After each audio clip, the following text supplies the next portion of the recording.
This is abortion part 1। Abortion किसे कहते हैं? अगर 20 वीक से पहले ना टर्मिनेशन हो जाए प्रेगनेंसी की। लेकिन डब्ल्यू का क्राइटेरिया कहता है कि अगर बेबी का वेट 500 ग्राम से कम है और उस टाइम पे प्रेगनेंसी की टर्मिनेशन हो जाए, उसको अबॉर्शन बोलते हैं। अर्ली प्रेगनेंसी लॉस बोलते हैं जब 12 हफ्ते से पहले हो जाए लॉस, और अगर 20 हफ्ते के बाद होता है तो उसको स्टिल बर्थ बोलते हैं। तो 20 हफ्ते से पहले अबॉर्शन, 12 हफ्ते से पहले अर्ली प्रेगनेंसी लॉस, 20 हफ्ते के बाद स्टिल बर्थ।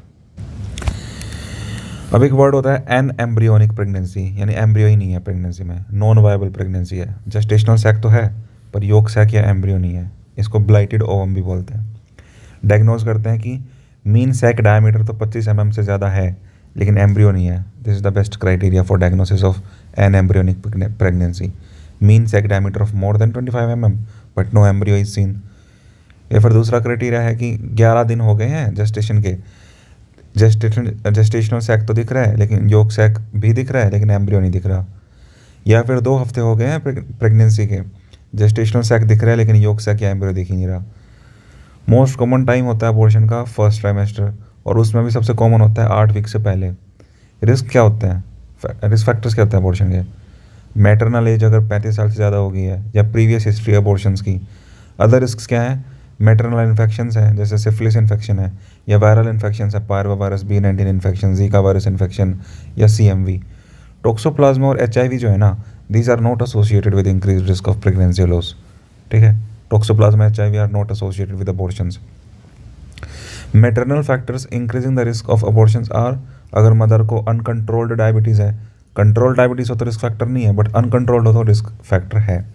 थायराइड डिसऑर्डर्स जैसे हाइपोथायरॉयडिज्म, हाइपरथायरॉयडिज्म, ओबेसिटी है मदर में, स्ट्रेस है, प्रेगनेंसी है with IUCD in place, substance abuse करती है मदर, या रेडिएशन एक्सपोजर है। टाइप्स क्या होते हैं अबॉर्शन के? Abortion can be spontaneous which happens spontaneously और इंड्यूस्ड।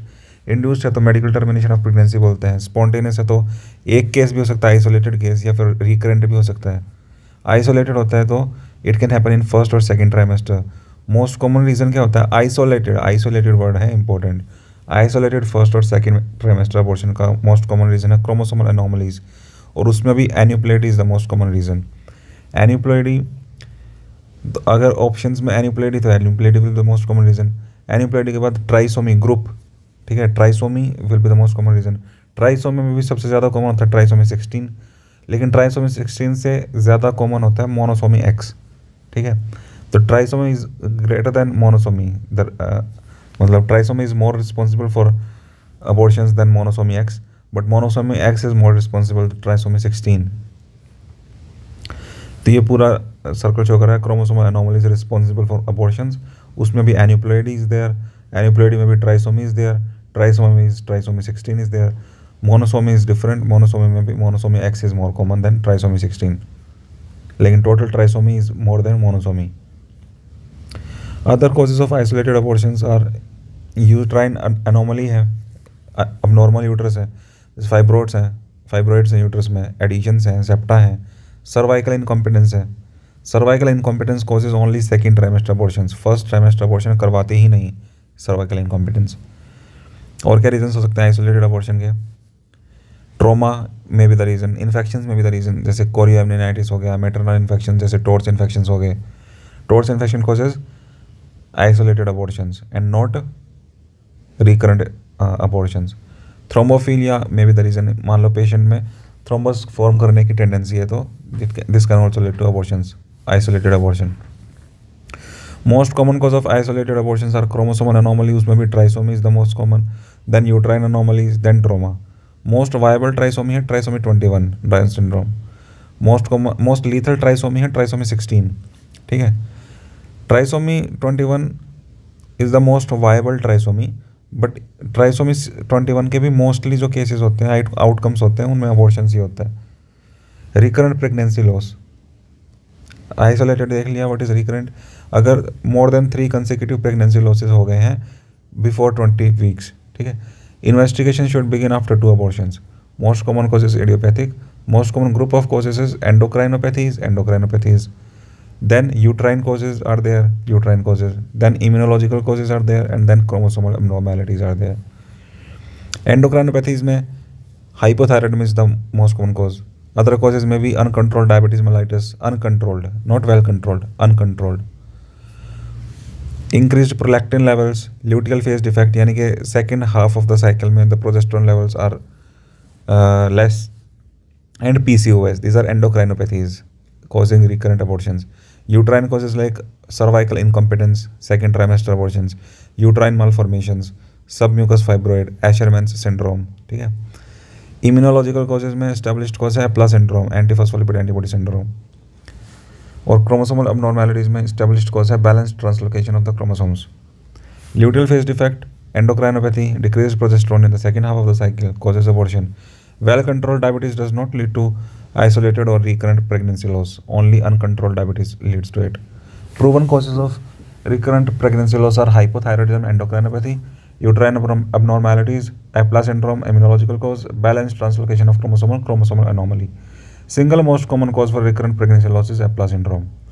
ग्रुप की बात अगर हम ना करें, सिंगल कॉजेज की बात करें, तो सिंगल कॉजेज में APLA is the most common cause. तो अगर ऑप्शंस में hypothyroidism, uterine anomaly, APLA syndrome, balance translocation of chromosome, ये है तो uterine anomaly is the most common इनमें से. लेकिन अगर सिंगल कॉजेज दे रहे हैं, syphilis, cervical incompetence, diabetes, APLA, तो APLA is the most common cause. Infections that never lead to recurrent pregnancy loss are torch infections and syphilis. Torch infection और syphilis जो है ना, वो आइसोलेटेड अबॉर्शन करवाते हैं, आइसोलेटेड अबॉर्शन करवाते हैं. सिफिलिस और टोर्च इन्फेक्शन रिकरेंट नहीं करवाते. Syphilis follows Kassowitz law. Kassowitz law क्या कहता है कि अगर नंबर ऑफ प्रेगनेंसी लॉसेस बढ़ रहे हैं ना, तो उसके बाद period of pregnancy eight which the loss occurs also increases. मतलब मान लो लॉसेस अगर बढ़ने लगे तो साथ में अब आगे लॉस नहीं होगा, काफ़ी दिन बाद होगा, काफ़ी प्रेगनेंसीज के बाद होगा. जैसे फर्स्ट प्रेगनेंसी में अबॉर्शन हो गया 20 हफ्ते से पहले ही, तो सेकंड प्रेगनेंसी में स्टिल बर्थ होगा, यानी 20 हफ्ते के बाद होगा. और थर्ड प्रेगनेंसी में प्री टर्म लेबर होगा, अबॉर्शन नहीं होगा. तो सिफिलिस कैसोविट्स लॉ को फॉलो करती है. Torch infection and syphilis do not cause recurrent pregnancy losses, only isolated abortions. Most common chromosomal anomalies that lead to recurrent pregnancy losses, balanced translocation of chromosomes. ठीक है, तो case है कि G4P0 presents with bleeding at 11 weeks of pregnancy. The investigations needed are APLA antibodies check करेंगे. ये जो test है ना, ये एप्ला सिंड्रोम के लिए है. ठीक है, तो उसमें एप्ला एंटीबॉडीज होती हैं, ल्यूपस एंटीकोएगुलेंट एंटीबॉडी होती है, एंटी कार्डियोलिपिन एंटीबॉडी होती है, और एंटी बीटा 2 ग्लाइकोप्रोटीन 1 एंटीबॉडी होती है. TVS करते हैं फॉर यूट्राइन एनोमलीज. ठीक है, transvaginal sonography for uterine anomalies like Mullerian malformations, fibroid, cervical incompetence. Investigation of choice for Mullerian malformation is 3D ultrasound. Gold standard for Mullerian malformation is MRI. TSH करेंगे to assess the thyroid status. Karyotyping करेंगे of the parents to assess the chromosomal malformations. Investigations not advised are torch test. ठीक है, torch test is not advised. First investigation to be done is TVS. Second investigation to be done is Epla antibodies. TVS for uterine, Epla for immunological. Investigations should be done after 2 pregnancy losses. Epla syndrome, antibodies are present against the following phospholipids, that is lupus anticoagulant antibody. Lupus anticoagulant antibody is the most common antibody and it's a misnomer, क्योंकि ये thrombosis करवाता है, anticoagulation नहीं करवाता. Anti-cardiolipin antibody and beta-2 microglobulin antibodies are also present. All these cause thrombosis, arterial thrombosis, venous thrombosis, placental thrombosis.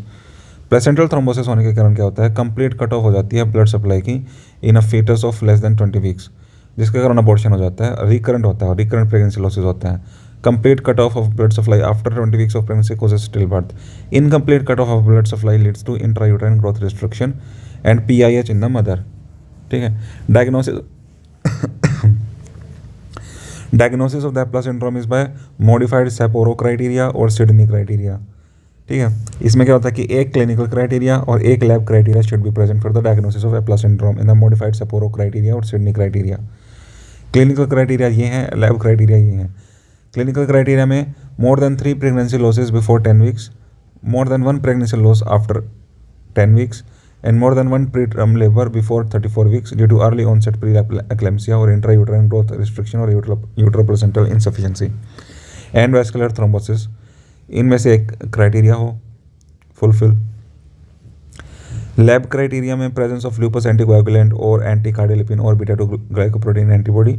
Presence of any of these in medium to high titers on 2 occasions 12 weeks apart, 2 occasions 12 weeks apart अगर present है इनमें से एक भी और इनमें से एक, तो एप्ला सिंड्रोम है। ठीक है, management of APLA syndrome in pregnancy is, non pregnant female में तो एप्ला सिंड्रोम की मैनेजमेंट होती है warfarin which is the anticoagulant of choice, लेकिन प्रेग्नेंट फीमेल में एप्ला सिंड्रोम है तो low dose aspirin is the choice. Given in all cases of APLA syndrome started as soon as the pregnancy is diagnosed and ideally should be started before conception. ठीक है, तो low dose aspirin is given before conception ideally as soon as the pregnancy is diagnosed and in all cases of Epla syndrome. Low molecular weight heparin is also used, but it is given only if there is history of thrombosis or history of abortions. History of thrombosis और history of abortion है तभी heparin भी add करेंगे low dose aspirin के साथ, and it is started after confirmation of intrauterine pregnancy, यानी conception से पहले नहीं करते use, after confirmation of the pregnancy ही करते हैं heparin को यूज़। So pregnant female है, persistent LAC antibodies दिख रही हैं, यानी Epla syndrome है। Then we see whether there is history of thrombosis, अगर वो है तो लो डोज एस्पिरिन और लो मोलिकुलर वेट हेपेरिन देंगे। अगर हिस्ट्री ऑफ थ्रोम्बोसिस नहीं है तो चेक करेंगे कि प्रेगनेंसी की कॉम्प्लिकेशन है या नहीं है, अगर नहीं है तो लो डोज एस्पिरिन दे देंगे। ठीक, और अगर हैं कॉम्प्लिकेशंस तो देखेंगे कि हिस्ट्री ऑफ अबॉर्शन है या नहीं है। हिस्ट्री ऑफ अबॉर्शन है तो वही देंगे low dose aspirin plus low molecular weight heparin, लेकिन अगर कॉम्प्लिकेशंस हैं लेकिन हिस्ट्री ऑफ प्रीटर्म लेबर नहीं, हिस्ट्री ऑफ अबॉर्शन नहीं है, हिस्ट्री ऑफ प्रीटर्म लेबर है due to PIS utero placental insufficiency है, तो लो डोज एस्पिरिन देंगे। ठीक है, तो मतलब लो डोज एस्पिरिन तो हमेशा ही देते हैं एप्ला में, लेकिन मोलिकुलर वेट हेपेरिन ऐड कर देते हैं अगर अबॉर्शन या थ्रोम्बोसिस की हिस्ट्री है तो। Uterine anomalies is the other reason for recurrent losses. The uterine anomalies can be congenital और acquired. Congenital uterine anomalies are Mullerian malformations. Most common cause leading to recurrent pregnancy loss is septate uterus greater than bicornuate uterus. ठीक है, most common uterine anomaly leading to recurrent pregnancy loss is septate uterus and then bicornuate uterus. These are the Mullerian malformations. Acquired causes क्या होते हैं? Cervical incompetence, which is the most common uterine anomaly causing abortions. Then acquired causes may be submucous fibroids, polyps, adenomyosis or Asherman syndrome. Most common uterine anomaly causing recurrent pregnancy loss is cervical incompetence, but it only leads to abortion in second trimester. Cervical incompetence commonly leads to second trimester abortions. Most common uterine anomaly leading to uterine anomaly जो कि first trimester abortion करवाती है वो septate uterus है, उसके बाद बाइकॉर्निएट uterus. ठीक है, लेकिन सेकंड ट्राइमेस्टर प्रेगनेंसी लॉस करवाएगी cervical incompetence. Investigation for uterine anomalies in A pregnant female is TVS. Investigation for uterine anomalies in a non pregnant female is not TVS. It is saline infusion sonography, क्योंकि इसमें फिर polyps और submucous fibroids भी detect करे जा सकते हैं with saline infusion sonography. Uterine anomalies in a non pregnant female diagnosis saline infusion sonography, क्योंकि इसमें पॉलिप्स और सबम्यूकस फाइब्रोइड्स भी डिटेक्ट करे जा सकते हैं। But in pregnant female for uterine anomalies the investigation is TVS. Mullerian malformations के लिए 3D USG is the investigation of choice and MRI is the gold standard for Mullerian malformation. Other tests which can be done are hysteroscopy and laparoscopy. Cervical incompetence क्या होता है? It causes mid trimester, second trimester pregnancy loss, never first trimester abortions. History based diagnosis of cervical incompetence क्या होता है कि कैसे diagnose करेंगे history के बेसिस पे। If there are more than 2 painless second trimester pregnancy losses तो हम कहेंगे कि सर्वाइकल इनकम्पिटेंस है पेशेंट में। Painless more than 2 pregnancy losses. Spontaneous dilation of the cervix which is painless leads to expulsion of the production of conception spontaneously.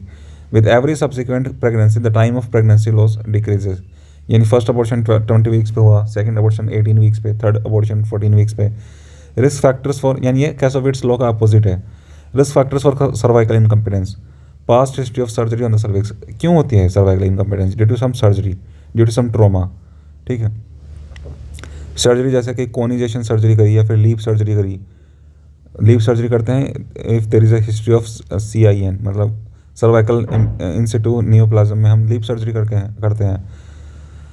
तो amputation कर दी अगर हमने सर्विक्स की फोदरगिल सर्जरी में, वेजाइनल प्रोलैप्स की जो सर्जरी होती है, वेजाइनल प्रोलैप्स की जो सर्जरी होती है फोदरगिल सर्जरी, उसमें एम्पुटेशन करते हैं सर्विक्स की। ठीक है, उसके वजह से सर्वाइकल इनकम्पिटेंस हो सकती है। तो Fothergill surgery, LEEP surgery, conization surgery. Cervical trauma during labour और instrumental delivery can also lead to cervical incompetence. Cervical trauma during labour और instrumental delivery. Congenital anomaly can also lead to cervical incompetence, but it is rare because mostly the cervical incompetence is a acquired defect. Diagnosis क्या होगा cervical incompetence का? अगर history of pregnant female with more than 2 painless second trimester abortions, ठीक है, ये इसका diagnosis होगा। And इसको मैनेज करेंगे सर्वाइकल सर्कलाज से और प्रोजेस्ट्रॉन से। अब ये था कि अगर more than 2 painless second trimester abortion हैं तो पक्का हमें पता है कि सर्वाइकल इनकॉम्पिटेंस है। लेकिन what if there is only 1 painless second trimester abortion which has happened, तो हम TVS करेंगे 18 to 24 वीक्स पे, ठीक है, और उस पर फिर हम सर्वाइकल लेंथ देखेंगे। ठीक, principle for diagnosis as the cervical dilates length of the cervix shortens. Cervical length अगर हमें लेस देन 2.5 सेंटीमीटर दिख रही है और एक अबॉर्शन हो चुका है सेकंड ट्राइमेस्टर में, तो ये भी डायग्नोसिस होता है कि सर्वाइकल इनकम्पिटेंस है पेशेंट में।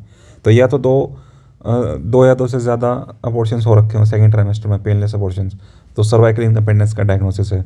लेकिन अगर सर्वाइकल लेंथ TVS पे लेस देन 2.5 सेंटीमीटर और वन अबॉर्शन ही हुआ है, एक अबॉर्शन ही हुआ है सेकंड ट्राइमेस्टर में, तो ये भी डायग्नोसिस होगा सर्वाइकल इनकम्पिटेंस का। नॉर्मल लेंथ क्या होती है cervical length? 3 to 4 centimetres. Diameter of the internal os is increased more than 2 centimeter in cervical incompetence. The shape of the cervix has become U-shaped. Normal shape of the cervix on the TVS is T-shaped. But as the cervix shortens, it becomes Y-shaped, then V-shaped, and then U-shaped. Os is completely dilated in cervical incompetence. USG-based diagnosis, history of one or more second trimester abortion, and TVS showing cervical length as less than 2.5 centimeter. Management is by cervical cerclage and progesterone. So this is the T-shaped cervix and this is the Y-shaped cervix, which is dilated, then becomes V-shaped, then becomes U-shaped. Diagnosis of cervical incompetence in a non-pregnant female. Cervical incompetence को non-pregnant female में कैसे diagnose करेंगे? अगर हैगनार number 8 dilator easily पास करा जा सकता है internal os के through without any resistance from the female, then it is cervical incompetence. A pregnant female with cervical incompetence may present with second trimester abortion, whereas a case of early preterm labor that is less than 24 weeks, preterm labor इतनी जल्दी हो रहा है अगर, तो cervical incompetence है। Manage कैसे करेंगे सर्वाइकल इनकॉम्पिटेंस के पेशेंट को? Surgery is done which is cervical cerclage, done via transvaginal route और transabdominal route. Transvaginal cervical cerclage क्या होती है? मोस्ट कॉमन मेथड है, ठीक है, मैकडोनाल्ड सर्कलाज करी जाती है। The attempt is made to reach as close as possible to the internal os. The sutures are applied at cervicovaginal junction. Purse string sutures with non-absorbable suture material done in an anti-clockwise direction, that is 2 o'clock, then 10 o'clock, then 8 o'clock, then 4 o'clock, then 2 o'clock again. And it is easier to do in anti-clockwise direction. Then another method is the Shirodkar cerclage. इसमें क्या करा जाता है कि cervicovaginal junction is cut. Suture is applied at the internal os. Non-absorbable sutures are used and less failure rate is there. ठीक है, तो शिरोडकर सर्कलाज में क्या होता है? यहाँ से कट करके सर्वाइकोवाजाइनल जंक्शन को कट कर दिया, सूचर अप्लाई कर दिया इंटरनल ओस पे, नॉन अब्जॉर्बेबल सूचर्स यूज़ करें, लेस फेलियर रेट होता है इसका।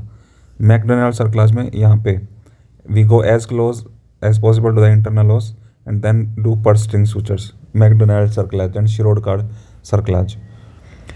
दूसरा मेथड हो सकता है transabdominal cervical cerclage, only done if transvaginal cerclage fails. Transvaginal fail करेगी तो हम ट्रांस एब्डोमिनल कर लेंगे। Ideal time for doing सर्कलाज is 12 to 14 weeks, can be done up till 24 weeks, not to be done beyond 24 weeks. तो 12 से 14 हफ्ते ideal, 24 हफ्ते तक कर सकते हैं लेकिन उसके बाद नहीं। In all patients who undergo cervical cerclage we also do supplemental progesterone given to the patient up till 36 weeks plus 6 days of gestation, क्योंकि प्रोजेस्ट्रॉन भी हेल्प करेगा कि मेंटेन हो पाए प्रेगनेंसी, अबॉर्शन ना हो, ठीक है। Indications of cervical cerclage, if history based और USG based criteria for cervical incompetence is met, या तो हिस्ट्री बेस्ड यानी कि more than 2 abortions have happened, painless second trimester abortions more than 2, या फिर USG बेस्ड डायग्नोसिस यानी कि एक से ज़्यादा अबॉर्शन हो चुका है, पेनलेस सेकंड ट्राइमेस्टर अबॉर्शन, और साथ में TVS पे लेस देन 2.5 सेंटीमीटर्स की सर्वाइकल लेंथ दिख रही है। इनमें से अगर एक भी क्राइटेरिया फुलफिल हो रहा है सर्वाइकल इनकम्पिटेंस का तो हम सर्वाइकल सर्कलाज कर देते हैं। Increased chance of preterm labour in multifetal pregnancy, multifetal pregnancy में कभी भी सर्कलाज नहीं करी जाती क्योंकि उसमें प्री टर्म लेबर होने के चांसेस बढ़ जाते हैं। अब एक पेशेंट है G2P1 pregnant female at 14 weeks of pregnancy, comes for routine ANC. She has a history of previous T2 abortion और early preterm labour at 18 weeks of pregnancy. What is the next step? TVS करेंगे, ठीक है, एक abortion हुआ क्योंकि बस, तो TVS भी करना पड़ेगा। टीवीएस करा, अगर सर्वाइकल लेंथ 2.5 सेंटीमीटर से ज़्यादा है तो यूएसजी बेस्ड क्राइटेरिया मेट नहीं हुआ, इसमें सिर्फ हम टीवीएस मॉनिटर करते रहेंगे, ठीक है। लेकिन अगर सर्वाइकल लेंथ शॉर्ट है तो यूएसजी बेस्ड क्राइटेरिया मेट हो गया और इसमें सर्वाइकल सर्कलाज करेंगे और उसके बाद हम प्रोजेस्टेरोन सप्लीमेंटेशन देंगे। केस 2 है कि 2 अबॉर्शन हो चुके हैं सेकेंड ट्राइमेस्टर में, तो फिर हमें यूएसजी करने की कोई ज़रूरत नहीं है, हम सीधा सर्वाइकल सर्कलाज और प्रोजेस्टेरोन देंगे, टीवीएस करने की कोई ज़रूरत नहीं है क्योंकि क्लिनिकल क्राइटेरिया मेट हो गया इसमें। ओके, अब एक फीमेल है, कोई अबॉर्शन की हिस्ट्री नहीं है, सर्वाइकल लेंथ लेकिन 2.5 सेंटीमीटर से छोटी है, तो इसमें कोई क्राइटेरिया मेट नहीं हो रहा, ना क्लिनिकल क्राइटेरिया ना यूएसजी क्राइटेरिया, लेकिन सर्वाइकल लेंथ इज़ शॉर्टर, तो इसमें सिर्फ हम प्रोजेस्टेरोन सप्लीमेंटेशन देंगे, सर्कलाज नहीं करेंगे, ठीक है। पेशेंट है कि वो आई डायलेटेड सर्विक्स है, मेम्ब्रेन्स जो है वो बल्ज कर रही हैं लेकिन रप्चर नहीं हुई, तो ये क्या है, ये मतलब कभी भी रप्चर कर सकती हैं, तो एमरजेंसी हम सर्कलाज करेंगे, ठीक है। थेरापेटिक प्रोसीजर होगी ये, ना कि एक प्रिवेंटिव प्रोसीजर, ठीक है। इसमें लेकिन प्रेगनेंसी का प्रोग्नोसिस विल बी बैड, और इसको क्या कहते हैं, physical examination based cerclage. Contraindications क्या होंगी सर्कलाज की, एब्सोल्यूट कॉन्ट्राइंडिकेशंस क्या होंगी, foetus has gross congenital anomaly, ठीक है, तो पेशेंट कंपेटेबल है ही नहीं लाइफ के साथ, तो हम सर्कलाज करेंगे ही क्यों। करंट पेल्विक इन्फेक्शन चल रहा है तो सर्कलाज नहीं करेंगे। मेम्ब्रेन्स आर रप्चर्ड तो सर्कलाज नहीं करेंगे। रिलेटिव कॉन्ट्राइंडिकेशन है प्लेसेंटा प्रीविया, उसमें कर सकते हैं लेकिन नहीं करेंगे। Time to remove cerclage stitch, कब रिमूव करेंगे, 37 वीक्स पे। Cerclage stitch should be removed irrespective of period of gestation in, तो 37 वीक्स पे तो रिमूव कर ही देते हैं, लेकिन उससे पहले भी रिमूव कर सकते हैं अगर मेम्ब्रेन्स रप्चर कर गई, अगर पेशेंट प्रीटर्म लेबर में चला गया या कोरियो एमनियोनाइटिस हो गया पेशेंट को, ठीक है। कोरियो एमनियोनाइटिस अगर पेशेंट को हो गया, पेशेंट प्रीटर्म लेबर में चला गया, रप्चर होगी मेम्ब्रेन्स, तो इसमें हम डिलीवरी करते हैं, इसलिए हम स्टिचेस को रिमूव कर देंगे इररिस्पेक्टिव ऑफ कब हो रहा है ये। And that is all about what? That is all about what? Abortions part 1.